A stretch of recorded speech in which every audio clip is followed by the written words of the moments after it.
தீமையை பார்க்கிறான். தீமையை பார்த்த அந்த மனிதன் அதை தடுக்கவில்லை என்றால் அல்லாஹ் அவர்கள் மீது ஒட்டுமொத்தமாக அவர்கள் எல்லோர் மீதும், அவன் வாழக்கூடிய அந்த சமூகத்தில் இருக்கக்கூடிய எல்லோர்கள் மீதும் அல்லாஹ் அவனுடைய தண்டனையை இறக்கி விடுவான் என்று.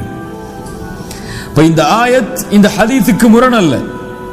தீமையை தடுக்க வேண்டும், நன்மையை ஏவ வேண்டும், நன்மையான பாதையின் பக்கம் மக்களை அழைக்க வேண்டும். ஆனால் அதற்கு முன்னால் ஒரு முஃமின் செய்ய வேண்டியது என்ன? அவன் தன்னை முதலிலே பாதுகாத்துக் கொள்ள வேண்டும்.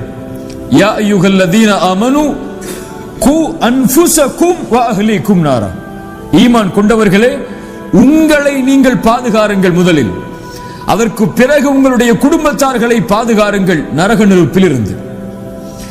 மனைவிக்கு மட்டும் அறிவுரை சொல்வதல்ல எம்முடைய கடமை, எம்முடைய பிள்ளைகளுக்கு மட்டும் அறிவுரை சொல்வதல்ல எம்முடைய கடமை, எம்மை பார்க்க வரக்கூடிய மக்களுக்கு மட்டும் அறிவுரை செய்வதல்ல எம்முடைய கடமை, எம்முடைய நஃப்ஸுக்கு நமக்கு நாம் அறிவுரை செய்வது அல்லாஹ் எம் மீது கடமை